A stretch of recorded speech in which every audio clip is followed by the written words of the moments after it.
Salut à tous et quel plaisir de vous retrouver comme chaque semaine pour votre heure dédiée à toute l'actu tech. Bienvenue dans 01 Hebdo. Bonjour Jérôme. Bonjour François, bonjour à tous. Voici le sommaire de 01 Hebdo. Nous allons parler tout d'abord des nouveautés chez Huawei. Quoi de neuf chez le grand fabricant chinois ? Un nouvel système d'exploitation, François, c'est HarmonyOS. Il arrive, Nicolas Lelouch va tout nous dire.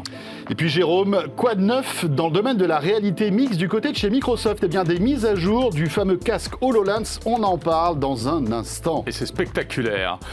Rallonger la durée de vie des batteries pour les rendre plus intelligentes, encore plus performantes, pour évidemment améliorer la planète. Ce sera notre rendez-vous TechCare. Alors, je ne sais pas si Jordan améliore la planète, Jérôme, mais en tout cas, il améliore le Kickstarter. Sa petite sélection d'objets insolites, ce sera en toute fin de 01 Hebdo. Et puis Jordan, il améliore notre morale, et ça, c'est bien. Et bien voilà, c'est parti, vous savez tout. Bienvenue dans 01 Hebdo sur 01 TV.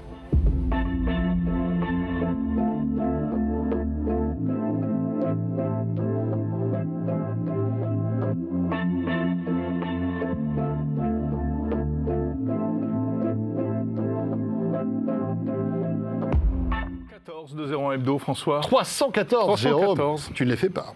C'est vrai. Alors, juste une précision, avant de rentrer dans le vif du sujet et de vous faire partager toutes ces infos, sachez que nous serons lundi, donc dans quelques jours, lundi prochain, en direct, à partir de 19h sur 01 TV, pour vous faire vivre la WWDC. On va en parler dans un instant, mais sachez-le, notez-le d'ores et déjà sur votre petit agenda, sur votre Outlook. J'ai même envoyé une invitation à Jérôme pour pas qu'il oublie. Ouais. Voilà, on vous commentera cette keynote en direct sur 01 TV, à la fois sur les box, mais aussi sur la chaîne YouTube de 01 TV sur 01net.com. Et nous serons aux côtés de Jean-Baptiste Nicolet, tu sais, JB de The E-Collection. On est très content d'accueillir un nouveau JB. Ouais, c'est formidable. Je rigole parce que j'ai un truc sur mon écran, je ne comprends pas ce que c'est. Et tu sais pas ce qui se passe. Ça me masque toutes les notes, donc tu vas faire l'actu tout seul. C'est le Bonadi Effect. Et tu ne peux pas l'enlever en plus. Mais non, j'ai un prompteur qui est apparu là, je ne peux rien faire. Bon, bah écoutez, c'est pas grave, mon grand. Tu sais quoi ? On va y aller.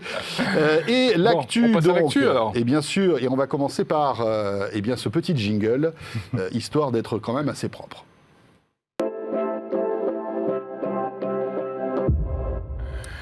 L'actu. Oui, et pour commenter l'actu, regarde qui est là. Oh, c'est Nicolas Lelouch. Bonjour. Tiens, c'est sympa d'être passé.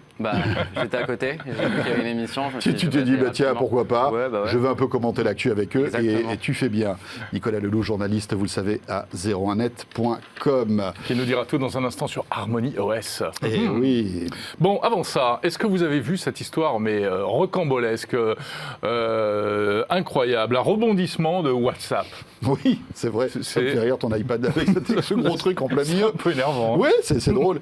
Oui, WhatsApp. Alors, WhatsApp, évidemment, des milliards d'individus sur Terre l'utilisent et c'est l'une des messageries forcément les plus utilisées. Et je crois qu'on est à 1,5 milliard, un truc comme ça, ou 2 milliards. C'est impressionnant, bien sûr, qui fait partie de la galaxie Facebook. Ouais. Et depuis un certain temps, vous l'avez sans doute vu, WhatsApp vous invite à valider de nouvelles conditions d'utilisation. On en a parlé plusieurs fois ici. Ça a commencé l'an dernier. Oui. Voilà. Attention, bientôt, dans quelques mois, machin, etc.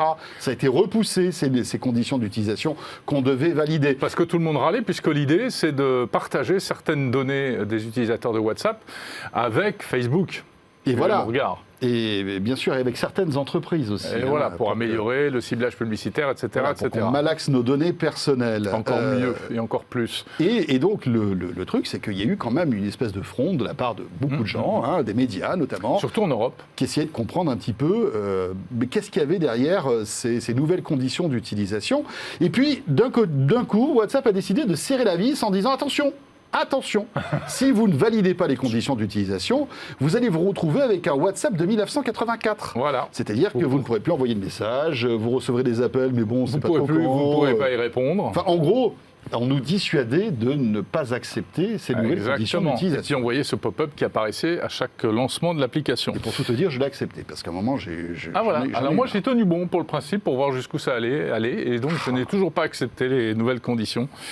Normalement on avait jusqu'au 15 mai avant que la machine infernale se mette en route, Oui, voilà. et finalement, eh bien, écoutez, on vient d'apprendre, enfin on ne sait pas trop où ils ont mal en fait, Facebook, parce qu'ils ont fait une nouvelle déclaration officielle en disant que non, finalement, eh bien, l'application ne serait pas dégradée, même pour les gens qui n'ont pas accepté ces nouvelles conditions d'utilisation, virgule, en tout cas provisoirement.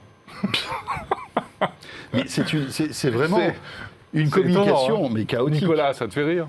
Oh, ça me fait beaucoup rire, mais depuis le début, cette histoire me fait rire. Elle a aucun sens. On s'est retrouvé dans un bras de fer entre les différentes applications de messagerie, WhatsApp. Ouais. Je ne sais pas du tout comment ça va finir. Et...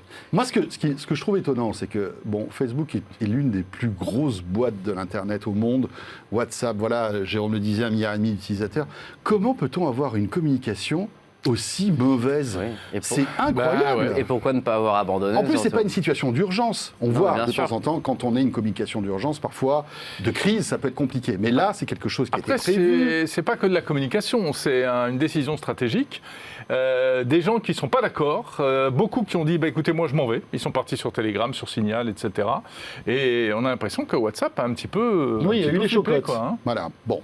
Bon, voilà. Alors, en tout cas, écoutez, a priori, même si vous n'acceptez pas ce fameux pop-up, cette mise à jour, eh bien, l'application continuera à fonctionner. Donc voilà. Mais je pense que le pop-up va continuer à s'afficher, donc c'est casse-pied quand même. Oui, donc je peux toujours t'envoyer des messages sur WhatsApp. Ah ouais, moi ça marche très bien. Tu les Bon, recevras. Voilà. Ça. Bon, et suite au prochain numéro, bien sûr, parce que tout ça a l'air quand même assez fragile, on verra bien ce que nous réserve Mark Zuckerberg. Tiens, qui sera Exactement. d'ailleurs, on va en parler aussi dans un instant, et belle transition, Jérôme. WhatsApp 1,6 milliard 1,6 milliard. Voilà. d'utilisateurs. Belle transition pour dire que, eh bien, nous pourrons voir, alors non pas en chair et en os, mais en tout cas en visio, Mark Zuckerberg dans le premier, on va dire, rendez-vous technologique de l'après-pandémie. En tout cas, en espérant que ce soit l'après-pandémie. Hein.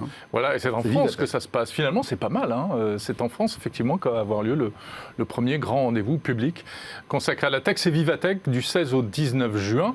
On recevait il y a quelque temps l'organisatrice de Vivatech qui nous a présenté en détail eh bien, tout ce programme. Alors c'est pas mal, ce sera un événement hybride, moitié à la porte de Versailles, qui se trouve juste à Moitié côté de nos essence et studios. moitié batterie. Moitié c'est ça essence, moitié batterie. Exactement. C'est Et pas bête, j'ai envie de dire. non, c'est dans l'air du temps. C'est dans l'air du temps. Moitié visio, effectivement. Donc il y aura une jauge et si vous ne pouvez pas vous rendre sur place, vous pourrez en tout cas suivre les conférences et même visiter, découvrir des innovations, discuter avec des gens aussi. C'est assez prometteur, ça a l'air assez sympa. Bon, et donc ce rendez-vous Vivatech qui se déroulera du 16 au 19 juin, eh bien nous serons présents, hein, Jérôme, puisque Eh oui, j'espère bien. nous enregistrerons le 01 Hebdo de cette semaine-là en direct depuis Vivatech, évidemment avec des invités exceptionnels, etc. On vous réserve même un village start-up qui sera tourné depuis Vivatech. Donc c'est pas la semaine prochaine, c'est la semaine d'après. C'est la semaine d'après. Mark Zuckerberg, Mark Jérôme. Zuckerberg. Mais c'est pas tout. Non, C'est pas tout. Haha, François Sorel. Non, Tim Cook. Oui. Tim Cook. c'est vrai. Et puis C'est pas mal, également... quand même. Voilà, qui interviendra également. Mais ça fait des siècles qu'on n'a jamais vu un représentant d'Apple dans une Fiesta qui n'était pas Apple. Oui, c'est Ah, vrai. c'est Mais alors étonnant. peut-être qu'il s'est trompé, peut-être qu'il ne sait pas ce que c'est.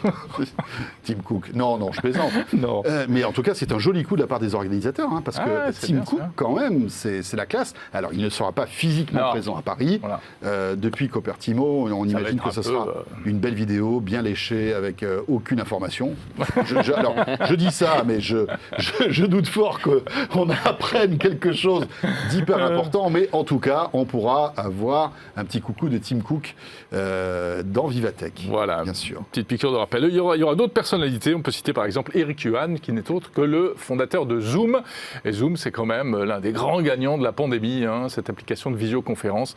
Mais qui a l'impression un petit peu maintenant j'ai l'impression de c'est un peu retomber. comme Clubhouse. Là, on sent que la hype retombe un peu. Hein. Club quoi, pardon? Qu'est-ce que tu disais? Eh ben, Bon, que voulez-vous? Voilà, alors ça c'est Vivatech. Ça, c'est Vivatech. Autre événement, tiens, on parlait d'Apple. Oui. Alors là, pour le coup, un vrai événement Apple. Vous ne pouvez pas le rater, et c'est très bientôt, c'est lundi prochain. C'est la WWDC, la conférence des développeurs. Vous savez que le printemps, c'est vraiment la saison des développeurs. Ils sortent, voilà, comme ça. Ils fleurissent. Google était là avec sa Google I.O. et c'est au tour d'Apple maintenant de convier les développeurs du monde entier pour imaginer le futur Exactement. des OS d'Apple. Voilà, alors ça va être, il y a du iOS 15 qui devrait être présenté, en tout cas par bribes, hein, c'est souvent comme ça, iPadOS 15, WatchOS 8, macOS 12, ça fait beaucoup de chiffres, hein, et tvOS Attends, on peut 15. jouer au loto là avec tout Tu ça. veux que je te la refasse? Ouais, c'est cool. Donc ça va être logiciel essentiellement, OS même très spécifiquement. A priori pas de matériel parce que c'est pas le sujet, quoique évidemment. Nico bouge un petit Nico peu. a des infos, Il peut-être. dote de lignes de la tête. Bon, des infos, non, mais moi je rumeurs. pense que nous allons voir les nouveaux MacBook Pro et une nouvelle puce Apple Silicon. Mais bon, après, c'est basé sur des rumeurs, c'est nouvelle plein de puce, choses. ça peut- T'as pas discuté Et avec Tim bon, Cook en direct. Non, mais à Vivatech peut-être, hein, Peut-être. j'espère l'avoir sur Zoom, mais Sur Skype. pour l'instant, c'est pas fait. Mais tu crois qu'il pourra annoncer ce serait une puce M2 ou M2 ou une autre lettre. Vu que le M, ça a l'air d'être aussi pour les iPads, pourquoi pas une D'accord. puce pro professionnelle D'accord. je Bon, sais bah, pas, on va on voir, verra. mais je Mais- m'attends à une nouvelle. Mais l'an dernier, il n'y avait pas eu d'annonce hardware. Hein. Non, l'an dernier, Que c'était que le logiciel. du software. Le titre de cette keynote d'ouverture et de cette WWDC, c'est And the Way We Go, ce qui signifie Et on s'en va. Bon, bah voilà. Débrouillez-vous avec ça. Pour le début, ça va être compliqué quand même d'expliquer. Alors, à la fin, on peut bien imaginer qu'il y a un Ouais. sens, mais au tout début de la Au tout keynote, début, et on s'en va. ça va pas être facile. Alors, évidemment, donc une partie soft. On peut s'attendre peut-être à quelques annonces hardware, peut-être aussi de nouveaux AirPods. Même si Nicolas n'est pas tout à fait du même avis que moi, on verra bien. On verra bien tout ça. En tous les cas, c'est un grand Peut-être rendez-vous. des AirTags. Non, je plaisante. Ça c'est fait, enfin. Ça, c'est fait. Non, moi, j'y crois plus aux AirTags, ça sortira jamais. Ça, C'est ça- le gars, tu sais, qui a oublié. Le mec qui est bloqué. Sur les qui est 3 bloqué. années précédentes. Les 3 années précédentes. Et donc, cette keynote, bien sûr, sera à suivre. Comme d'habitude sur 01 TV, vous savez que 01 TV, c'est aussi la chaîne des keynotes. Et on vous retransmet Ouais, c'est vrai. ces grands rendez-vous. Avec Jérôme, bien sûr, et puis, je le disais, JB de The E-Collection qui sera là, qui est un fin connaisseur du monde Apple et qui nous portera main forte concernant ce rendez-vous. Exactement. Alors, tiens, on va rester dans Lundi, les OS. 19h, hein. Lundi prochain, 19h. On va rester dans les OS avec quand même une grosse annonce parce que les OS, il n'y a pas de nouveaux OS tous les 4 matins. Hein. Ah non, On est d'accord? ça, c'est sûr. Il y en avait 3, il n'y en a plus que 2. à une époque, il y en avait souvent, mais après, C'est vrai. ils ont vite disparu. Et voici Harmony OS qui a été dévoilé cette semaine. Alors là, Nicolas Lelouch, tu as la parole. Merci. Alors, je vais vous conter l'histoire d'Harmony OS, parce qu'il faut quand même avoir un petit brin chronologique pour comprendre pourquoi Harmony OS existe. Il était une fois un petit Il smartphone. était une fois une marque chinoise qui s'appelait Huawei, qui cartonnait. Bon, on va pas la faire sur ce ton-là, sinon on en a pour 2 Pas heures. mal, c'est pas mal. Mais c'était pas mal, on avait quelque chose, peut-être pour un podcast. Oui. Donc, Huawei, il y a 2 ans, était super fort, vous savez, il était sur le point de devenir le numéro 1 du smartphone, et puis les États-Unis sont arrivés, l'ont inscrit sur liste noire, et depuis, Huawei vit un cauchemar. Pour rappel, ça fait à peu près 2 ans qu'il n'y a plus aucun smartphone Huawei qui peut sortir avec les services Google. Les applications américaines, elles ne sont pas sur l'App Gallery, donc du coup, c'est devenu un enfer. Ouais, Les le ventes de der- Huawei se sont effondrées. Le dernier smartphone, c'est le P30. Hein. C'était non, le P40. Le Il y a eu P40? le P30, c'était avec Google. Oui, C'est- voilà, le c'est ça, dernier pardon. smartphone C'est avec ce que tu Google, veux dire. en fait. Le P30, c'était le dernier avec Google, et après P40 et les derniers Mate étaient sans Google. Donc, c'était un peu plus compliqué. On va pas se mentir, en vrai, il y a quasiment plus aucune application qui fonctionne bien. Si vous êtes quelqu'un qui connaît bien les nouvelles technologies, vous allez réussir à vous en sortir. Sinon, pour le grand public, Huawei, c'est un petit peu éliminé et on les voit de moins en moins dans les magasins. Huawei avait assez vite rebondi en indiquant, je crois, dès le mois d'août 2019, donc c'était 3 ou 4 mois après leur bannissement, qu'ils allaient développer leur propre système d'exploitation, qu'ils n'avaient pas peur et que ce système d'exploitation serait révolutionnaire, parce qu'il serait multi-devices. Là, tout le monde s'était dit, ouais, bon, bof, Oui, why not, quoi. C'est ça. Et il y avait vraiment cette promesse de dire on aura un OS qui peut faire tourner les applications Android, mais qui n'est pas Android, qui marchera sur téléphone, sur tablette, sur ordi, sur télé, sur voiture. On en parlait avec François en rigolant sur les machines à café, sur les grippins. L'idée, Ouais, c'est sur d'avoir les équipements médicaux Exactement, connectés aussi. c'est l'OS des objets de demain. C'est l'OS de l'IoT. Et dans l'idée de Huawei, ça voudrait dire qu'aujourd'hui, quand vous achetez un objet connecté, vous avez besoin de télécharger son application, de créer un compte. Là, comme tout tournerait sous Harmony OS, ça fonctionnerait de manière transparente. Donc la promesse, elle était sympa. on pouvait se demander s'ils arriveraient à le tenir. 2 ans après, voilà Harmony OS. Ils l'ont annoncé. Maintenant, il y a du bon et du moins bon. Le bon, c'est que c'est bien. La Chine a enfin un OS souverain. Ça veut dire qu'on va avoir de plus en plus d'appareils qui vont dépendre de ce système d'exploitation. Je pense que la Chine va pousser pour que Huawei ne soit pas le seul. Peut-être que les futurs objets Xiaomi, les futurs télé Xiaomi seront sous Harmony OS.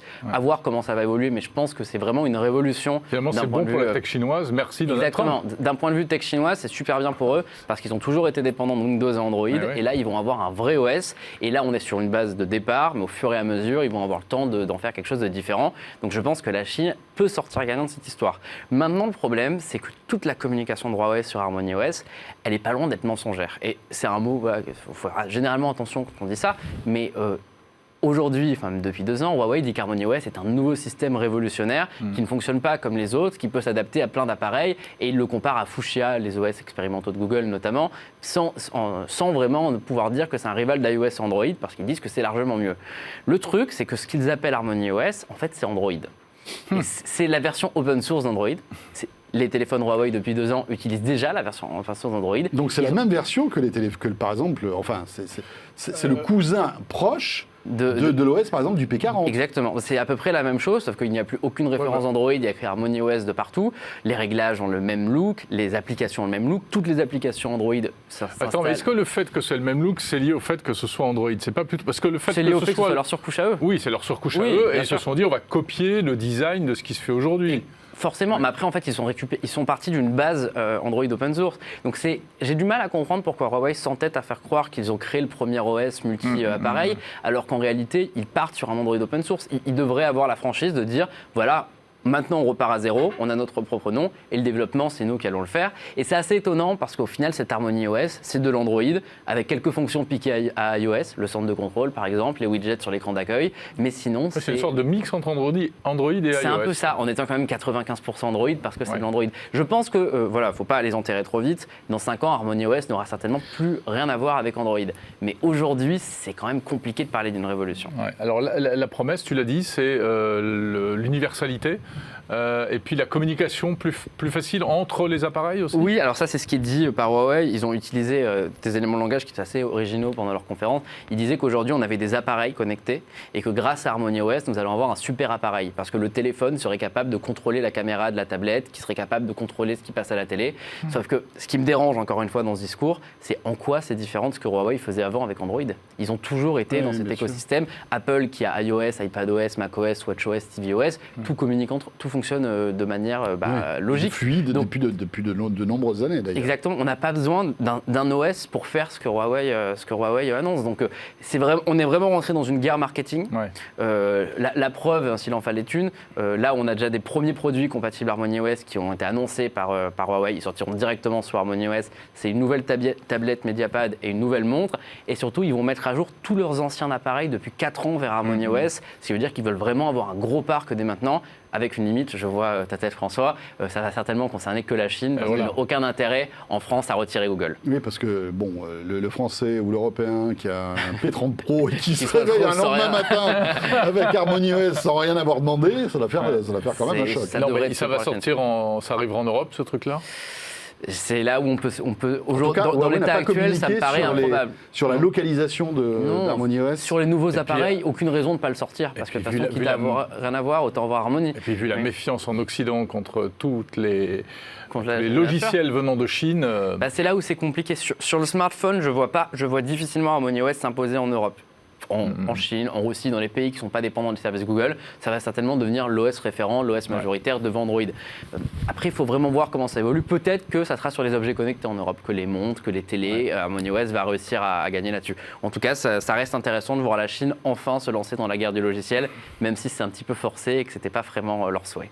Enfin, faire tourner un device avec un OS chinois. Non, mais ce qui va être intéressant de voir, c'est est-ce que Harmony OS va devenir en fait l'OS officiel universel en Chine. C'est ce que tu disais tout à l'heure. Je pense que oui. Est-ce que Xiaomi demain va sortir une version de ses smartphones avec Harmony OS? Est-ce que Oppo aussi va s'y mettre? Vivo, etc. En fait, le truc à prendre en compte, je fais vite là-dessus, le truc à prendre en compte, c'est que si vous achetez un Xiaomi en Chine, aujourd'hui, il n'a pas les services Google parce que c'est pas dispo là-bas. Donc en fait, pour eux, mais parce qu'en fait, ils s'en foutent en plus. Installer la surcouche MIUI, qui est la surcouche de Xiaomi, sur Harmony d'Harmony OS, ça leur changerait rien. Bien Ça sûr, serait la du même tout. chose pour Et voilà. l'utilisateur. Nico, un dernier mot, ça veut dire refaire toutes les applis Non, parce que c'est Android, c'est l'Android open D'accord. source. Donc après, évidemment, ils ont mis en place un kit de développement pour permettre aux développeurs d'adapter avec les widgets d'Harmony OS, certainement des fonctions exclusives dans le temps. Mais en soi, c'est Android, Harmony, c'est des cousins. Voilà. On s'arrête là pour l'actu ou On a peut-être encore deux Encore un petites petit minutes mot. pour le passeport numérique Allez. européen. Une petite news qui n'en est pas une parce qu'elle n'est pas encore confirmée, mais c'est une info du Financial Times qui est assez intéressante. Peut-être bientôt un passeport numérique européen. Ou alors un portefeuille numérique. Un portefeuille, européen. oui, Parce que voilà, passeport, tu as raison. Il y a une notion qui est autant pour beaucoup plus moi. importante de la carte d'identité. Là, c'est vraiment un portefeuille numérique européen. Donc tu l'as dit, c'est pas confirmé, hein, c'est vraiment une espèce de sésame numérique qu'on pourrait avoir sur notre smartphone et qui pourrait stocker en fait différents documents d'identité, voilà. dont probablement le passeport, a priori, la carte d'identité, le permis de conduire, un identifiant pour se connecter aux services publics européens, etc. En fait, vous connaissez Apple Pay, le wallet d'Apple, le wallet de Google.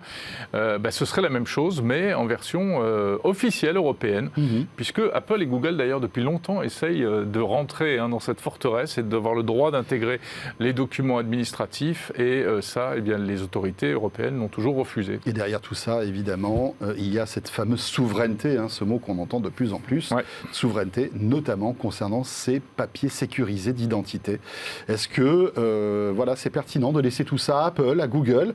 Est-ce que c'est pas plus logique finalement de développer nous-mêmes notre propre solution au niveau européen pour stocker toutes ces informations qui sont hautement sensibles? Exactement. Voilà. On vous pose ça là, réfléchissez-y, et puis on verra si tout cela s'avère se confirme. Ce serait bien pratique, mine de rien. Voilà. Après, il faut que ce soit évidemment hyper sécurisé, et ce ne sera pas obligatoire, puisque... Moi, le seul truc qui me fait peur, c'est qu'en général, les ergonomies de ces trucs-là, quand ça vient d'Europe, c'est pas aussi fluide et réussi que lorsque ça vient des US. Mais peut-être que je me trompe, je l'espère en tout cas.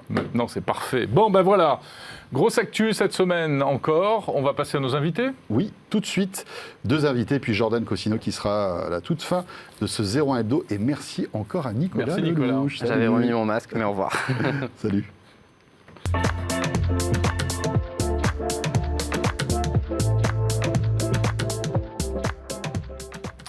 Nous allons parler de réalité ni virtuelle, ni augmentée, mais mixte. C'est-à-dire un peu tout à la fois. Bon, et c'est ça qui est passionnant. C'est un peu ça. Bonjour Othman Chieb. Bonjour messieurs. Bonjour Othman, merci d'être avec nous. Un grand plaisir. Microsoft France. Voilà, pour découvrir la mise à jour, cette nouvelle version donc, de ce casque HoloLens qu'on a découvert, Jérôme, il y a quelques années. On s'en souvient des premiers émois lorsque nous avions chaussé ce casque. Ça remonte à quelques années. C'était quand le premier HoloLens? C'était la première édition qui est sortie en 2017. Et celle-ci que je vous ai ramenée, c'est la seconde édition qui est sortie en octobre 2019 et qui est de plus en plus utilisée en France. Très bien. Alors, mettez le casque de l'autre côté, comme ça on le verra mieux. Voilà à quoi ça ressemble. Voilà. Alors, vous l'avez dit, c'est sorti en 2019, donc c'est pas tout neuf, mais il est quand même... c'est déjà une amélioration dont on n'a pas forcément parlé par rapport à la version précédente. Il est plus léger, plus compact. Et puis surtout, il vient se brancher sur une vraie innovation qui a été présentée il y a quelques semaines, quelques mois par Microsoft, qui s'appelle Microsoft Mesh. Exactement. Alors, déjà, pour commencer, au niveau des différences par rapport avec le 1, c'est un appareil qui est beaucoup plus immersif, beaucoup plus ergonomique et prêt à l'emploi. Pour rappeler aussi qu'en quelques mots la réalité mixte que c'est par rapport à la réalité augmentée, à la réalité virtuelle, en fait, en portant le HoloLens, on va afficher sur son champ de vision des hologrammes qui s'adaptent à notre environnement physique. Et on va pouvoir interagir avec ces hologrammes à main nue, en n'ayant aucun capteur, parce que justement à l'avant du HoloLens, il y a 4 capteurs qui permettent de traquer en continu nos mains. Donc on va pouvoir interagir avec des hologrammes de manière complètement intuitive. Voilà, pas de télécommande dans les mains, etc. Rien. Il est complètement autonome. D'ailleurs, son nom complet, c'est ordinateur holographique autonome. Il n'a pas besoin d'être branché pour fonctionner. Il peut se connecter en Wi-Fi, en Bluetooth. Il a 3 heures d'autonomie. Donc, c'est prêt à l'emploi. Ça, c'est pour présenter un peu la réalité mixte et HoloLens. Et ce qu'on a constaté, c'est que l'usage qu'en font les différentes industries, c'est des usages qui sont individuels. C'est-à-dire concrètement, dans le secteur industriel, on va pouvoir les utiliser aujourd'hui pour de la formation, pour aider les collaborateurs à se former sur certaines maintenances de machines. Oui, des techniciens pour réparer des techniciens, parce qu'en fait, les first line workers, donc les techniciens qui sont en première ligne, sont un peu les oubliés de la transformation digitale. Vous et moi, on a des applications qui nous aident dans notre quotidien pour être plus productifs. Aujourd'hui, ils ont un outil qui leur permet de les accompagner dans leurs différentes manipulations. Donc pour de la formation, dans la santé, pour de l'assistance à distance, par exemple, parce que c'est un ordinateur, on peut partager son champ de vision comme on pourrait partager son écran sur son ordinateur. Et ces expériences sont individuelles.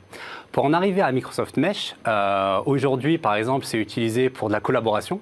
Nous trois, on porte un HoloLens, on affiche l'hologramme d'une maquette qui nous évite de la fabriquer, donc c'est une économie de temps et d'argent.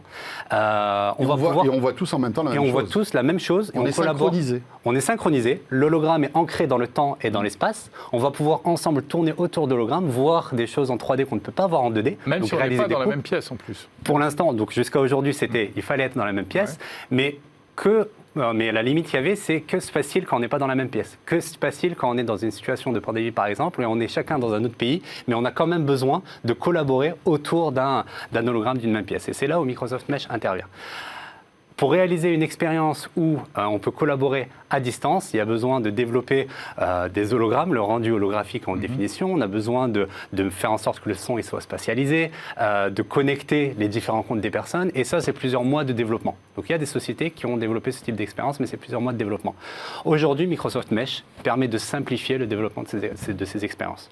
Donc n'importe qui, de n'importe où, à partir de n'importe quel device, donc que ce soit un HoloLens, mais aussi un casque Oculus, un ordinateur, un smartphone, va pouvoir ensemble collaborer autour d'un même hologramme. Donc c'est vraiment un tournant dans les technologies immersives parce qu'on donne l'opportunité aux développeurs de développer ces expériences. Ce qui est intéressant, c'est l'ouverture à la concurrence, en fait. On aurait pu imaginer que ça ne marche que sur votre casque, mais là, que ça fonctionne aussi sur les Oculus, c'est assez intéressant. En fait, c'est important parce que l'innovation réside dans l'ouverture. C'est-à-dire que surtout chez Microsoft, c'est la philosophie de Microsoft depuis quelques années, depuis l'arrivée de Satya Nadella, d'ailleurs. Exactement. Et donc nous, ce qu'on souhaite, c'est démocratiser l'usage de ces technologies de réalité mixte et l'ouvrir au plus grand nombre. Donc il ne sera pas obligatoire d'utiliser un HoloLens pour pouvoir faire des réunions à distance avec ce sentiment de présence. Et c'est quelque chose qui... Pardon. Et c'est quand même avec ça qu'on a la meilleure expérience, on va dire, non? Voilà. Après, la limite, c'est ça. Avec HoloLens, on peut interagir. Ces capteurs, ils sont extrêmement précis. Il y a aussi un eye tracking qui est extrêmement précis. Je vous l'avais fait essayer. Absolument. C'était assez... on va pouvoir scroller. Qu'est-ce que tu as vécu comme expérience? C'est étonnant. Tu as réparé un réacteur d'avion? On a réparé un réacteur d'avion tous les deux. Voilà, donc, quand il m'a raconté ça, j'ai eu un peu peur. C'était aussi un mécano d'une Formule 1 aussi. Et aussi le commandant une petite de bord, Formule 1, effectivement. Et alors, c'est pas mal parce qu'on tourne autour de la maquette, comme vous l'avez expliqué, et puis je vous vois. Vous n'êtes pas dans la pièce physiquement, mais j'avais votre avatar en transparence qui apparaît. Donc quand vous me parlez, si je vous entends sur le côté, je tourne la tête. Le son il est spatialisé. Le son est spatialisé, etc. Voilà. Bon, alors il y a des limitations, je trouve. L'avatar est quand même assez rudimentaire pour l'instant. Il ne bouge pas. Alors pour compléter ça, ce que je vous ai présenté, c'est une société qui a développé une expérience de collaboration à distance. Donc derrière, c'était pour montrer un peu une idée du potentiel de la plateforme de développement Microsoft Mesh. Mais lorsqu'on utilise le plein potentiel de Microsoft Mesh, donc on profite de toute la puissance du cloud Azure pour afficher des hologrammes en haute définition et tout le corps, là on va en arriver comme ce qu'on voit sur la vidéo, je ne sais pas s'il y a la vidéo qui passe. Oui, il y a la vidéo. On va en arriver à ce type d'expérience où on est dans la vraie holoportation. Donc ce que je vous ai montré, c'était juste une idée, un apéritif de la collaboration, pour montrer un peu le rendu de collaboration à distance. Mais maintenant, on a des sociétés françaises qui développent, qui exploitent le potentiel de Mesh et qui vont afficher des vrais hologrammes. On comprend bien que c'est B2B. C'est pour les 100% B2B. Parce que en fait, c'est B2B, mais ce qu'on constate, c'est qu'il y a de plus en plus de sociétés qui exploitent HoloLens pour le proposer à des utilisateurs finaux. concrètement dans le secteur de la culture. Aujourd'hui, d'ailleurs, je vous invite à aller visiter le musée de la Libération de Paris, qui propose des expériences aux utilisateurs de pouvoir s'immerger dans l'histoire et être acteur on de est l'histoire. sur le Mont-Saint-Michel derrière. Eh ben, c'est ça. Aussi. Non, ça c'est ça, c'est le musée de la Libération. Le musée de la Libération. Donc là, ce qu'on va voir à la vidéo, en fait, donc c'est par groupe de 15 personnes. Chacun porte un HoloLens et il joue le rôle d'un journaliste et il va descendre 20 mètres sous terre, donc dans un vrai bunker physique, donc qui est physiquement vide, mais virtuellement rempli, et il va être accompagné par le colonel Roll qui a existé et puis d'autres acteurs de l'histoire. Donc en fait, comme on retient beaucoup plus facilement ce qu'on vit que ce qu'on lit, avec cette expérience, on va pouvoir être acteur de son parcours. Ça peut être très sympa pour les escape games, je pense. Il y a pas mal de trucs sympathiques à faire. Juste une question, parce que vous dites, voilà, c'est un casque B2B, etc. Ouais. Est-ce qu'il y a beaucoup de sociétés, beaucoup d'employés qui se servent au quotidien de ce casque-là? Ouais. Eh ben, j'ai envie de vous dire oui. Aujourd'hui, on constate un vrai engouement autour de cette technologie, autour de ce produit. Mais c'est quoi, Pourquoi? des centaines, des milliers, des dizaines de milliers? Vous avez des chiffres En ou pas? fait, c'est des noms de... Ce qu'il faut voir, c'est qu'en fait, c'est une nouvelle interface homme-machine qu'on propose. C'est-à-dire qu'aujourd'hui, on donne l'opportunité à des techniciens de pouvoir voir dans leur champ de vision des éléments et donc leur permettre d'être beaucoup plus productifs. Donc aujourd'hui, on a des entreprises, comme on a vu là, on a des Saint-Gobain, L'Oréal, Airbus, qui utilisent aujourd'hui ces outils et qui sont en train de les déployer. D'accord, mais ils n'utilisent pas que quand il y a une caméra pour les filmer, pour leur montrer. Je veux dire, c'est quelque chose qui s'en servent au quotidien. C'est leur outil de travail. Non, c'est des projets pour moyen et long terme. Aujourd'hui, Airbus a créé même une académie dédiée au développement d'expériences immersive. Donc c'est un vrai tournant en fait. On est vraiment sur une nouvelle expérience qu'on propose. Donc c'est un nouveau monde en fait. Mais c'est vrai qu'on sent que ça prend du temps quand même. Mais ça après, fait longtemps que vous proposez ça. J'ai envie de dire, c'est comme Internet. Internet quand c'est arrivé ou les smartphones. C'est comme l'arrivée des smartphones. Au début, on voyait pas forcément l'utilité des smartphones. Et moi, je vais appeler quelqu'un. J'ai mon fixe, j'appelle, il arrive. Et on constate après à quel point ça change le monde. Donc on est un peu vraiment sur ce même shift technologique. Othman, juste une question. Vous dites que ce modèle-là date de 2019. Oui. Ça commence à faire long pour un produit hautement technologique comme celui-ci. Est-ce qu'on peut imaginer qu'il y ait une nouvelle version, une nouvelle mise à jour de HoloLens dans les mois qui viennent? 3. Alors, long, tout est relatif. Long, parce que du coup, déjà... en fait, la première version est sortie en 2017, la seconde en 2019, qui a pris en compte l'ensemble des retours clients et utilisateurs qu'on avait pour qu'il soit un produit mature, pour qu'il soit utilisé. Aujourd'hui, on est sur un produit qui est mature et qui est prêt à être utilisé et déployé à large échelle. Et qui répond aujourd'hui aux demandes de nos clients. Oui, mais c'est vrai qu'en 2 ans, on peut imaginer qu'il y a eu des innovations et des avancées. Il y a eu des innovations au niveau des softs, parce qu'aujourd'hui, nous, ces technologies... Et au niveau hardware, on ne peut pas faire quelque chose de plus, peut-être de plus miniaturisé, avec plus d'autonomie, plus de... Mais ça va l'être le prochain. On est sur un cycle d'innovation standard, j'ai envie de dire. Donc, 2017, 2019, 2021 Je ne peux pas vous dire. Aujourd'hui, je ne peux pas vous dire ce qu'il en est, mais ce que je peux vous dire, c'est qu'on est à l'écoute du marché et qu'on saura toujours trouver des solutions qui répondent aux besoins des clients. Et par contre, ce qui est très intéressant, c'est que, comme j'ai dit tout à l'heure, l'objectif, c'est de démocratiser l'usage de ces solutions et de faciliter le déploiement de ces solutions en usine. Et par exemple, des scénarios d'assistance à distance. Aujourd'hui, les clients ont demandé ce scénario qui soit prêt à l'emploi et facilement déployable. Aujourd'hui, il n'y a besoin d'aucun développement pour bénéficier de ce scénario d'assistance à distance. C'est une application qu'on télécharge et instantanément, on peut partager son champ de vision avec un expert à distance. Aujourd'hui, c'est prêt à l'emploi, c'est instantané. Il y a un store qui est très ouvert. Et on est toujours à l'écoute des clients et pour essayer de faire en sorte de développer des applications qui correspondent à leurs demandes et qui leur évitent de les développer. Très bien. Top. Et bien voilà, HoloLens. Microsoft Mesh. Et on sera aussi à Vivatech, vous avez parlé tout à l'heure. On sera à Vivatech justement pour présenter le produit et la technologie Microsoft Mesh. Donc on fera 01 Hebdo avec le casque HoloLens, Jérôme. Et puis le grand public pourra venir donc essayer. On sera sur les 3 premiers jours, donc toutes les personnes qui y seront pourront tester. Merci Othman. Merci beaucoup. Merci à vous. On se croisera et à très bientôt, avec grand plaisir. Othman Chieb donc de Microsoft. Jérôme, il est temps maintenant d'enchaîner avec notre rendez-vous Tech Care avec, vous le savez, notre partenaire Orange.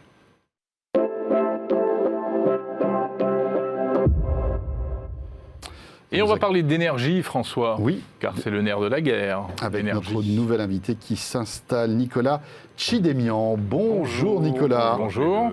Merci de me recevoir. De la société Autonome. Absolument. Autonome avec c'est un jeu de mots avec le Home. Oui, tout à fait. Qui est, comme chacun sait, l'unité de la résistance électrique. Beaucoup de gens le savent, oui, tout à fait. Voilà. Pas tout le monde, mais beaucoup de gens le savent. C'est vrai, les ohms. Les ohms, et oui, bien sûr. Tout à fait. Tout à fait. Alors, présentez-nous, Autonome. Qui êtes-vous? Alors, nous sommes une société d'ingénieurs en électronique spécialisée dans les batteries et l'énergie en général. Voilà. Nous, on s'est attaché au fait que le monde va de plus en plus vers le tout électrique, donc ce qui soulève 2 points. Alors, le premier point qu'on avait vu, c'était la production de batteries. Qu'il faut optimiser, puisque c'est quand même assez polluant, donc il faut faire des batteries performantes. Et la deuxième chose qu'on a vue, c'est le fait qu'on ne pourra pas produire de l'énergie pour tout le monde. Donc il faut absolument être extrêmement performant en production d'énergie et en clair, ne plus accepter les gaspillages. Voilà, on s'est attaché à ça. Donc je ne vais pas rentrer trop dans le détail, mais en gros, nous apportons une intelligence aux batteries qui remplace tous les appareils de puissance en amont et en aval. Tout ça, c'est de la perte, en fait. Quand vous produisez 100 d'énergie, au bout de la chaîne, en fait, vous n'en délivrez que 70. Avec notre technologie, de 100, on en délivre 97%. Voilà, donc les gains en production d'énergie sont considérables.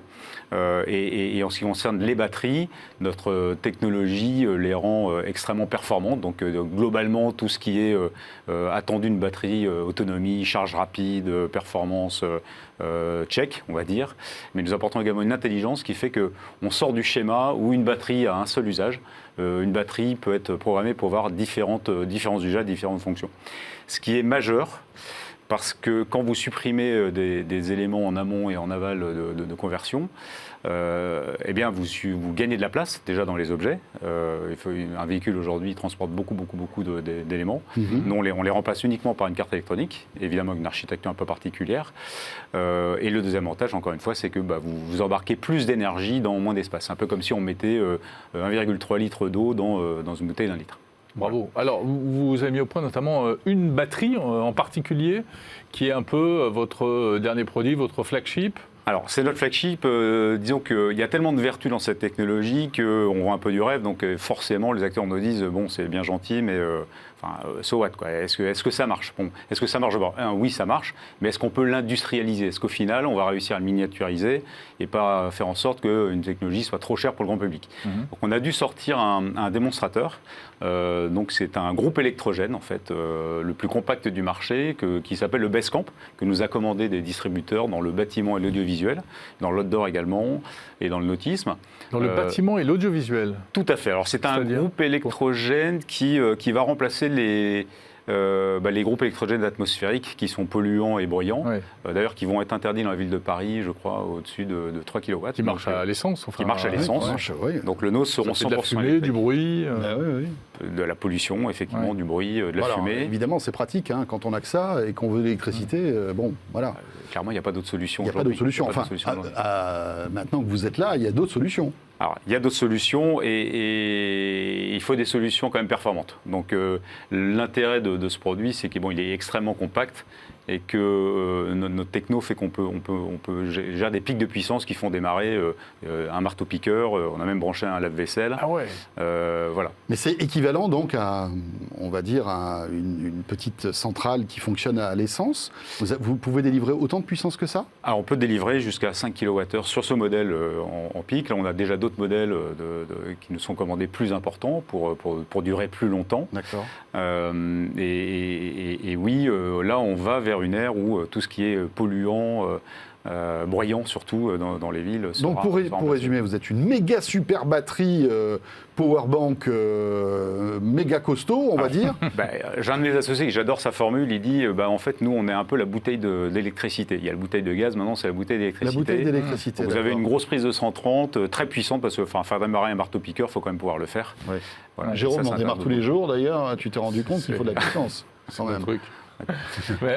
Il faut de la puissance. Alors après, c'est un peu gros du coup, si c'est pour brancher des petits appareils et des téléphones. Je ne prendrai pas sur votre vélo pour brancher le téléphone, quoique nous avons des clients, notamment dans les vélos cargo, qui s'intéressent à cette solution, parce qu'elle peut faire fonctionner des outils, mais grâce à notre technologie, comme je vous ai dit qu'elle pouvait générer différentes tensions, on peut faire fonctionner des moteurs électriques avec ça. Donc on est en discussion avec des sociétés de vélos cargo, des fabricants, qui vont utiliser cette batterie pour faire fonctionner leur moteur, donc rouler, et lorsqu'ils sont à l'arrêt, faire fonctionner des petits appareils. Donc 9h30 d'autonomie, c'est la promesse? Oula, alors Non. l'autonomie, ça dépend de ce que Oui, vous ça allez dépend de ce brancher. qu'on- Si vous évidemment. branchez un radiateur à 1000 watts, vous aurez, comme on embarque 1,3 kWh, voilà, vous aurez la consommation.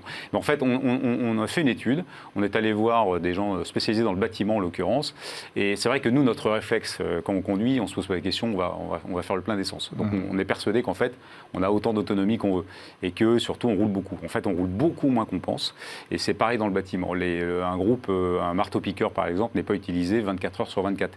Il est utilisé un temps Oui, par bien jour. sûr. Et en fait, avec 2 Basecamp, vous tenez très largement une journée, en l'occurrence. Comment font les marteaux-piqueurs aujourd'hui? Parce qu'on n'est pas expert du marteau-piqueur. Et... Alors, en fait, si vous êtes un chantier qui est branché au réseau, tout va bien. Sinon, vous louez des groupes électrogènes. Ouais, d'accord. Pareil, des gros. Donc c'est un peu la galère parce que il y a beaucoup d'accidents d'ailleurs dans les chantiers. On a appris parce que les fils traînent. Voilà, c'est quand même assez pénible. Et là, le fait d'avoir sa prise de 130 juste à côté de soi, C'est pratique. c'est très pratique. Mais on peut imaginer des usages quasi infinis. On sait qu'aujourd'hui, on a un déficit de bornes électriques, par exemple, pour recharger sa voiture, sur des points, sur des routes, etc. On pourrait très bien imaginer ces bornes de recharge qui, j'imagine, permettent de recharger de manière assez rapide et puissante une batterie électrique d'un véhicule. Là, il faut trouver la bonne idée, quoi. Alors là, si vous voulez, on peut rester toute la journée, parce qu'il y a tellement de sujets dans l'électrique, parce que vraiment, il y a une véritable mutation aujourd'hui. Donc ça y est, c'est parti. La Covid a visiblement quand même déclenché pas mal de choses. Donc là, on y est pour de vrai, on va dire. Donc au sujet des bornes électriques, alors moi, je vais parler de ma techno. Oui, évidemment qu'il y aura beaucoup de bornes électriques. D'ailleurs, on ne peut pas imaginer, vous imaginez le nombre de véhicules électriques qui vont se brancher. Imaginez le nombre de mégawatts que ça va représenter. Nous, on trouve inacceptable d'imaginer que lorsque vous produisez 100, il y en a tout ce qui n'est pas stocké est perdu, et qu'en plus, lorsque vous allez d'une borne à un véhicule, qu'il y ait tellement de pertes que vous allez produire beaucoup trop d'énergie que la planète puisse supporter. Donc, nous, notre techno, effectivement, elle va pouvoir éviter ces pertes et surtout comprendre qui va se brancher dessus. Donc ça simplifie considérablement, si vous voulez. Comme vous dites, c'est une capacité de 5 kWh, c'est ça? Non, alors pas celle-là, parce que là on va partir sur des grosses capacités. Mais si vous avez plusieurs véhicules qui vont se brancher, par exemple, à une borne, Oui. qui, on va dire, va embarquer une batterie, d'accord? Le problème, c'est que vous ne savez pas quel véhicule va se brancher. Donc c'est beaucoup d'appareils, c'est compliqué. Voilà, avec une technologie comme la nôtre, une seule et même batterie va comprendre quel véhicule va se brancher. D'accord, elle va pouvoir dialoguer avec le véhicule. Elle va pouvoir dialoguer avec, et on va pouvoir délivrer plusieurs tensions. Donc c'est un des maillons de performance. On aime à dire que notre techno, l'intelligence qu'on va apporter aux batteries est un des maillons de performance. Et elle a une vertu quand même assez intéressante, parce qu'évidemment, nous, on arrive là-dedans, on s'est dit, voilà, il y a quelque chose à faire. Mais plus on creuse, plus on voit un petit peu les vertus que ça présente. On est capable, avec cette techno, on a une connaissance très très fine des cellules, en l'occurrence. Donc aujourd'hui, quand une cellule est morte, ou quelques cellules sont mortes, le pack, il est mort. C'est basta, vous le changez. Nous, on est capable de l'isoler, et la batterie délivre la même puissance. Elle perd un petit peu d'autonomie, mais elle a la même puissance. Quand vous êtes capable de faire ça, on est capable, nous, de faciliter la deuxième et la troisième vie d'un pack batterie. Mais oui, bien sûr. Lorsqu'un véhicule, en l'occurrence, qui a besoin de beaucoup de puissance, etc., la batterie se fatigue, nous, on peut la reprogrammer et elle va alimenter un bâtiment ou autre chose. Donc elle aura la même puissance, mais moins d'autonomie, puisqu'on va dire que si certaines cellules sont endommagées. C'est Tout très à fait. intéressant. Autonome, donc, eh bien voilà, Passionnant.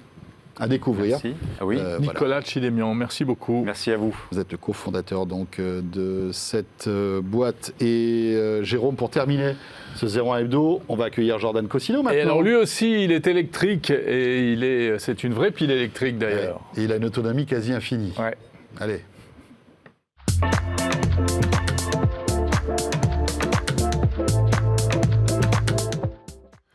Enfin, on sait où il recharge ses batteries, il est tout le temps en vacances. Exactement. Exactement, on fait un concours de bronzage. Ouais, Comment c'est ça va? Comment ça va, monsieur Adidas? Alors oui, c'est le nouveau sponsor de cette chronique, sachez-le, c'est mon nouveau sponsor. Vous avez Orange et Adidas, chacun son truc. Chacun son truc. Voilà. Je sais pas comment vous faites, il fait 8000 degrés, hein. Je dis la vérité, je suis en chaleur, je sais pas comment vous faites. T'as la veste, toi je sais pas, toi c'est Pas du autre tout. chose. Mais... C'est climatisé ici. Ah ouais, vous ici, en régie c'est pas le cas. ouais, Hein. En d'accord. régie c'est un hammam. Ok. Je reviens du hammam. Bon, tout va bien? Tout va bien. Tout va très Je suis en bien. pleine forme. Mais ça Très se content de te voit. revoir. Et bien voilà, on est content de t'accueillir. Merci Et petite sélection comme souvent avec Jordan, petite sélection. Tu es allé faire un tour X-Factor. sur Kickstarter. J'adore ce site, vraiment ce site c'est ma passion. J'aime bien parce qu'il y a tout et c'est un message d'espoir. Si vous croyez si vous avez des doutes sur vos Un projets, allez voir sur message Kickstarter. d'espoir. Les produits que je vous montre, certains ont cartonné. Donc on va commencer tout de suite avec EBO. Ça fait très drogue pour cycliste, mais c'est pas ça. C'est un petit robot EBO qui m'a un peu attristé quand même parce qu'en fait c'est pour les personnes qui sont pas souvent chez soi. Par exemple, ils prennent l'exemple de cette maman qui est une businesswoman qui voyage beaucoup à travers le monde et qui n'a pas forcément le temps de voir sa fille et son mari. Et ben elle va acheter ce petit EBO et tu prends Alexa, tu mets des roues et t'as EBO. C'est un petit robot avec une caméra, avec un micro, avec un haut-parleur et tu vas pouvoir communiquer avec les gens qui sont chez toi. Alors jusque là il n'y a rien de nouveau. Ça fait aussi caméra de sécurité, etc. Tu as beaucoup de choses très sympas. Tu peux le déplacer à distance. Tu as la possibilité d'enregistrer ce que tu vois grâce à une petite carte SD mise derrière. En fait, c'est comme si tu prenais un smartphone à la main, sauf qu'il est sur roulette. C'est ça. Après, ils mettent en avant le fait que quand tu vas aller voir tes papy-mamie, bah, tu vois, si tu n'as pas toujours le temps de te déplacer, bah, tu vas voir papy-mamie avec ton petit truc. C'est un peu triste quand même, je trouve. C'est pas très fun. Ça fait un peu Black Mirror. Ouais, on va pas se mentir. Mais après, le produit est sympa. Hein, ça filme en 1080p. Bon, heureusement, parce que sinon tu reconnais pas mamie ou papy, donc c'est mieux. Si tu confonds Le chat. papy et mamie, parce que la définition C'est à pas hauteur de bonne, chat. C'est ça. Après, ils te disent que tu peux jouer avec ton animal avec. Parce que tu peux lui faire programmer un circuit, etc. Ayant eu un chat, tu lui laisses ça, je pense que tu reviens, ça ressemble plus à rien. Vraiment. Hein. Ou alors c'était peut-être mon chat qui était étrange, mais ça je pense que ça le rend dingue. Il le casse en deux, je pense. Hein. Mais bon, bref. Alors, Donc voilà. Ton chat faisait 150 kilos. Oui, bah, il mange autant que moi. Voilà, Je c'est l'emmenais au même resto que moi. Donc vous t'es la bête, c'était un lion. Donc voilà, ça a récolté 200 000 € quand même hein, pour ce petit. C'est pas mignon, mal. tu vois, pour un petit truc qui n'est pas révolutionnaire, mais qui est sympa. Et ça coûtera 65 €, donc c'est pas si cher que ça. Ça arrive en septembre 2021. C'est pas très gros en effet. Oui. Non, c'est petit, mais c'est le côté. Tu peux te balader avec. Je suis sûr que tu vas le tester ce truc-là. Mais ça, j'aimerais bien. En plus, il y a une vision nocturne et tout. Enfin, ça a l'air un peu. Il y a quand même c'est un bon produit pour 65 €. Pour faire de la vidéosurveillance quand t'es pas chez toi. Oui, c'est ce qu'il disait. Oui, c'est ce que je disais. Voilà, Après, c'est il a des fonctions sympas comme l'aspi revient sur sa batterie, etc. Enfin, sur son. Ça, s'il y a un cambrioleur, tu peux rien faire, mais tu le vois. Oui, tu peux lui faire coucou. Après, il lui met un coup de batte de baseball dans ton truc et c'est fini. Quoi. Oui, Mais, voilà. bon, Mais au moins, tu verras la dernière image, ce sera la batte de baseball. Oui, voilà, c'est ça. Ça regardera une belle image de chez toi. Donc voilà, EBO. EBO, très bien. Et beau. Parfait. Le robot boule. Deuxième produit, je ne commanderai pas. Deuxième produit, il s'appelle Terra, un produit incroyable qui est pour une certaine catégorie de personnes qui n'est pas fait pour les Parisiens. Vous allez comprendre tout de suite pourquoi. C'est une sorte de microphone en forme de parasol que vous mettez dans votre jardin et ça va vous permettre d'écouter les oiseaux et la nature. Et Ah, voilà quelque chose de champêtre. voilà, et ça on en avait vraiment besoin je pense, c'est-à-dire écouter la nature. Alors en effet, pas sûr que si vous habitiez à Paris, ce soit super cool parce que Si vous j'installe mettez ça sur le périph', par exemple. alors voilà, pas sûr qu'il y ait beaucoup d'oiseaux parce que les pigeons parisiens c'est pas hyper sexy à voir et le périph', bon c'est pas hyper sympa là, tu vois, il y a des Ça marche éléphants, aussi pour les éléphants en plus. Oui, voilà. Bon, alors après, moi, si t'as un jardin qui est proche des éléphants, je sais pas où t'habites, mais tu es peut-être en Afrique du Sud ou au Kenya, mais en France, normalement, tu n'as pas ça. Donc, ça va te permettre d'entendre un peu ce qui se passe dehors. T'as des petits, comment ça s'appelle, des petits ajouts, des petits, comme des sortes de CPL donc des petits, je vais arriver, des capteurs supplémentaires que tu peux mettre dans ton jardin qui vont capter l'humidité du sol, etc. Donc, si vraiment t'es un peu la main verte, tu peux te régaler. Mais sinon, l'intérêt de ce truc, c'est de le plugger, enfin de le connecter en Bluetooth, soit à ton téléphone, soit à ton enceinte, et chez toi, sur ton enceinte Bose ou Sonos, tu mets à fond le son de ton jardin, des petits oiseaux. Ah oui, tu mets ça dans l'arbre et ça te fait le son d'oiseau. Alors non, tu plantes dans le sol, mais ouais, après, et t'as le son de ce qui se passe dehors. Mais c'est un micro que tu plantes dans la nature. C'est un micro, c'est ça. Plutôt que d'ouvrir la fenêtre, parce que c'est quand même chiant et difficile. Non, mais faut se le dire, parfois ouvrir la fenêtre et tout, c'est une véranda, c'est chiant, je comprends. On fout un micro dans son jardin. C'est vrai. Il faut savoir que t'as un récepteur radio. Écouter les oiseaux sur un haut-parleur, c'est mieux que de les écouter en vrai. Évidemment, bien sûr, évidemment. Et t'as un récepteur radio dans ton petit champignon là, parce que tu as certains oiseaux qui sont pucés, et donc tu vas savoir quel oiseau est passé proche de chez toi s'il a été pucé. Encore une fois, ça marche pas avec les pigeons parisiens. Il a une puce. Il y a des oiseaux qui sont traqués pour suivre la migration, beaucoup aux États-Unis, parce qu'aux États-Unis, ils ont des smartphones, non? Oui, bien sûr, ils sont sur iPhone, ils sont sur. J'avais plein de jeux de mots à faire, je l'ai pas, mais bref. Et donc non, aux États-Unis, sache qu'il y a 3,5 milliards, je crois, d'oiseaux qui migrent tous les ans. Enfin, c'est un gros chiffre. Aux États-Unis, c'est un peu grand. Et donc voilà, un petit produit que je trouvais rigolo. Il coûte quand même 127 €. C'est une niche, hein. Alors ouais, mais Comme marché. tu rigoles, mais c'est une niche, mais ils ont récupéré quand même 80 000 euros. Ils sont Wow. pas encore financés, ils veulent D'accord. 200 000 euros. Donc amateurs d'oiseaux, faites-vous plaisir, allez-y, financez le truc. Mais voilà, donc je trouvais ça rigolo. Tu peux avoir des bruits de pluie, de vent, de ce que tu veux. C'est de l'ASMR un peu. Tu sais, SMR live. en regardant ce gadget, parce que c'est un gadget, hein, bien sûr, Ah oui. ça me fait penser que, tu sais, au petit nichoir avec la caméra Ah, et vous avez connectée. plus celui-là. hein. Oui, oui, oui. Et vous avez plus, C'était ouais. trop cool. On avait montré ce qui Et- te disait quel oiseau tu rencontrais, etc. Voilà, c'était il y a quelques mois de cela. Rappelons que c'est un petit Ouais. nichoir avec une caméra Ouais, c'est intégrée ça. qui est Une connectée mangeoire à au Wi-Fi de la, oiseaux maison, connectée, ouais. à la maison. Et dès qu'un oiseau rentre dedans, en fait, la caméra filme l'oiseau C'est ça. et arrive même à le détecter, à le Exactement. reconnaître. Et sur votre smartphone, vous pouvez voir quel Les oiseau est infos rentré d'oiseaux. Ça, je dans trouve ça le très nichoir. cool. C'est trop cool. Je trouve ça limite plus intéressant, tu vois. Et tu sais quoi, j'ai reçu de la pub sur mon Instagram. Pour ça Incroyable, C'est vrai sur ce truc-là. C'est C'est drôle. dingue quand même. Non, mais c'est fou. Pourquoi alors que j'ai jamais demandé ça. T'es très fan d'oiseaux. Même pas. Pas spécialement, Même pas. c'est- Et je me suis dit, mais attends, peut-être que Instagram sait que finalement, on a fait 01 Hebdo avec Jordan Cosino il y a Ils suivent quelques tout, semaines. ils suivent tout. Et ça sort bientôt, ça sort à la Ouais, fin de j'ai vu, l'année. ouais. là. Bah, ça peut être rigolo, j'espère. Je vais essayer de le contacter pour l'avoir, parce que ça, pour le coup, je trouve ça intéressant. Encore une fois, à Paris, très peu d'intérêt, mais en campagne, je pense que tu peux te régaler d'avoir. Ouais, ça peut être Et cool. puis, t'apprends des choses, etc. Et puis pour tous ceux qui ont une résidence secondaire, etc. Bien sûr, bien sûr. N'hésitez pas à nous y inviter d'ailleurs. Et puis, Oui, ce sera voilà. là avec grand plaisir. Surtout s'il y a une piscine. Alors, oui, Voilà. et jacuzzi, Autant, et puisqu'on terrain de demande, tennis. puisqu'on Hein, demande. tant qu'à faire, oui, voilà, quitte à faire des demandes, autant y aller à fond. Très bien. Autre Dernier chose produit, est-ce que vous êtes prêts? Parce que celui-là. Alors, Ah celui-là, là là là là. il est Qu'est-ce- fait pour vous. Alors, il s'appelle Motus. Ça n'a rien à voir avec Thierry Beccaro, hein, je vous assure. Là, on parle pas de boule. Ce truc, c'est fou. En fait, quand je vous disais qu'il faut croire en ces projets, ça a récolté 64 000 euros ce truc. Il y a plus de 700 personnes qui ont backé le projet. Vous connaissez le hula hoop traditionnel, comme on peut le voir à l'écran.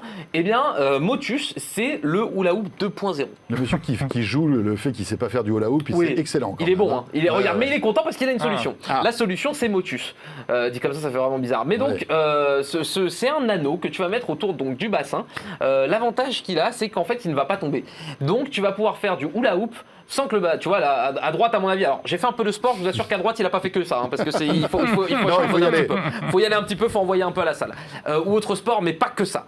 Et donc, ce produit-là, il va te travailler 30 muscles différents, visiblement, au niveau, en tout cas, de la ceinture abdominale. Ils te promettent de perdre du gras, du ventre, parce qu'évidemment, c'est connu, tu peux choisir où tu veux perdre du gras. Hein, c'est comme Oui. dans les magasins, vous choisissez.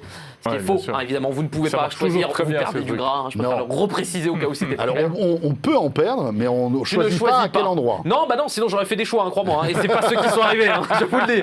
Non, donc tu ne choisis pas où tu veux perdre du gras. Donc ce produit, déjà, il est un peu bancal. Mais tu mets ça autour de la taille, a priori c'est là que ça va cibler, non Alors non, en fait, quand tu, bah, alors là, on passe en cours de sport et Ouais, l'impression d'avoir d'accord, fait Staps, mais en gros, quand tu perds du poids, tu ne choisis pas l'endroit où tu vas perdre. Tu vas perdre de manière globale sur ton corps. Tu vas peut-être perdre un peu des coudes, un peu du ventre, un peu des fesses, des cuisses. Ah oui, peu moi, importe. le problème c'est le coude, ouais. surtout. Oui, bah c'est beaucoup de gras dans le coude. Ouais, c'est on ça, va voilà. travailler ça, ne t'inquiète pas, je vais te coacher. Non, mais donc voilà, ce produit, on va pas s'éterniser dessus, hein, parce que c'est quand même une. Ah, c'est débile, on peut Mais le dire. qui travaille comme ça, tu vois, literally anywhere? Bah non, parce que tu vas peut-être pas faire ça dans ta cuisine, etc.